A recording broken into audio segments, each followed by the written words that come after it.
I've decided I want to start a Math Center mini series. So this video is going to be super quick. It's going to be a part of a playlist with a ton of other videos that are focused around one topic with centers. So stick around for the end because I will have a poll about what video you want to see next. Also, make sure you're subscribed and hit that notification bell so you're notified every time I post a new video. I will be posting Monday, Wednesdays, and Saturdays. All right, let's go.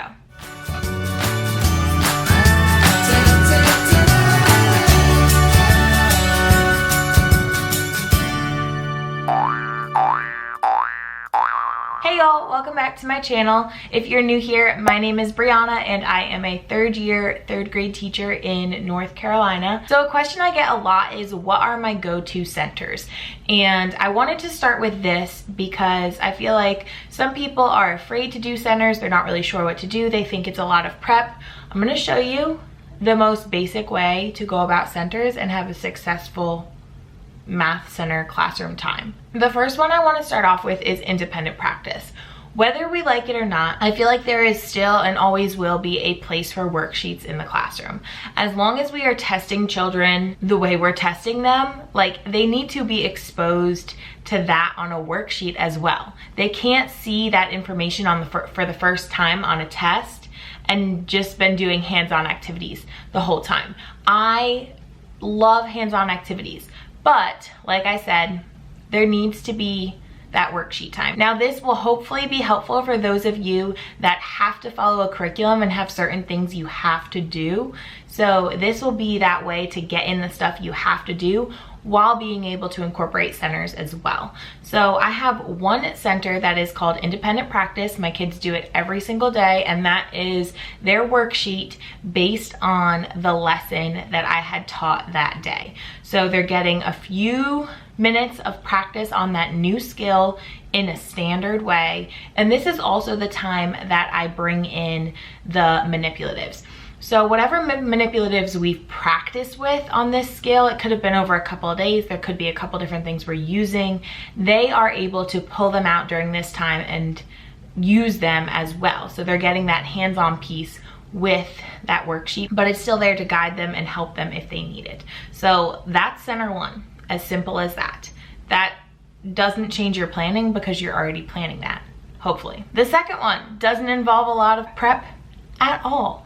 Now, this can only really be a thing if you have some form of technology for your students to use, but it does not have to be one-to-one, because if you're doing centers, then that means that your kids are usually doing different things at different times. So you'll have up to maybe 6 kids working on the Chromebooks or the iPads or whatever you may have at once. So if you only have 6 in your room, that'll work. This center is technology. For math, this is super easy because there are so many free products out there, free programs, free online programs that your students are able to use. Personally, my school buys iExcel, and I know a lot of other people have talked about it. Oh my goodness, I love iExcel. For that day, I choose the standards that we have been working on, or some standards I think my kids need a little bit extra practice on, and they go to that standard and get that practice. And if they're struggling, it says, hey, this is what you're doing wrong, this is what you need to be doing. I'm sure you've heard of free websites out there, but there is Freckle. Freckle used to be called Front Row. It's called Freckle now. There is a subscription version of it, but the free version works great, and that actually has the kids working at their level. Another program that a lot of schools use now is iReady, and my school has that as well. I use that more for intervention time since it is student-based and it's based on their levels. There's also Prodigy, which brings in more of that like video game experience where the kids are still working on skills and you can pick the skills that they work on. If you want any more information on any of these, let me know down below. My next go-to center is small group.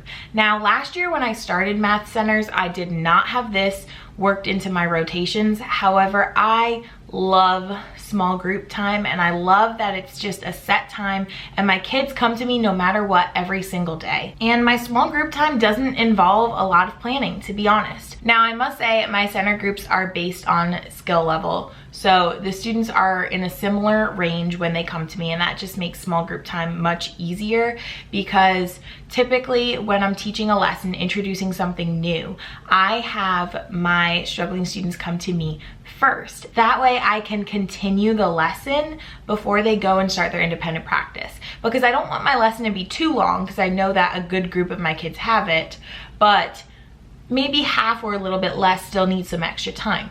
So small group, they grab a whiteboard, I give them some problems, we use another kind of manipulative in small group and work through that skill we're working on together. So it's like another mini lesson, but I'm just with those few kids so I could really see their understanding. All of my kids come to me before they work on their independent practice, except for my highest group. So for my other groups, when they come to me, what am I doing? I'm usually giving them word problems. I like to work on word problems in small group because, again, it's that smaller setting, they're right in front of me, and I have that one-on-one time with each of them as they're working through a problem. You can print word problems on task cards, you can print a worksheet of word problems and cut them up into strips. What I like to do is give each student a different word problem.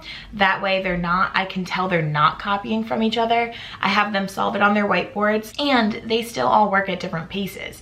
So again, I'm having that one-on-one to help guide them, and we discuss things together. Also, going along with continuing the lesson for my struggling learners, if I know they're struggling on something prior, like another skill that they need to be able to master what they're currently learning, I'll do some remediation there as well. My final go-to center that I used all year, I call Math the Room. And this either involves task cards around the room or math facts. And my students have been working on their multiplication facts, so I will link down below the multiplication bump game I use. It is free. It is on this mom's blog, I think, and my kids love it. And it's been different every week because they're practicing a new math fact each week, so it really never gets old. And I've used it this whole year and they have loved it. Start with flashcards, have them practice with their partner with a flashcard, and then go ahead into the multiplication bump game. It gives them an opportunity to study their math facts and to work collaboratively with a partner at the same time. The other aspect of Math the Room, which I like to switch up every other day, is my task cards. And you will see, if you missed my classroom tour, go watch that. I show you my sticky clips around the room. They're always in the same spot. So I put task cards up of a previous skill to have that spiral through. And my kids are allowed to work with their math partner during that time as well. And they go around the room, and it's basically, task cards are a worksheet that's cut up into little squares and spread out around the room. So the kids are moving, and again, they're working collaboratively with their partner. Their partner is there in case they're struggling. And then that's just a quick formative assessment for me that I check over. And then that's something I can also pull in small group so we can go over it together. So I know that was pretty fast, but those are my go-to centers. Those are my no-brainer startup math center ideas, and it's actually what I've used all year. It's made it super simple, and the kids love math center time. I call it power hour. It's the hour that we are really focused and working really hard, and they love it. They get so upset when we actually don't do it, but I love it because it gives them the opportunity to practice many different math skills that they're gonna have to pull together in the end. Time for the poll. Let me know where you want me to go next. Do you want me to go into weekly planning and prep throughout the year, summer prep? So all about prepping these centers. Or would you rather see how I organize everything weekly, daily, and yearly? I want this to be super interactive, and like I said, it's gonna be super mini series. So short, quick videos that just answer that one focus question to really help you out. So let me know what you think of this little mini series, and I will see you all next time. Don't forget to subscribe, hit that notification bell so you're notified for my next video, and I will see you then. Thanks for watching.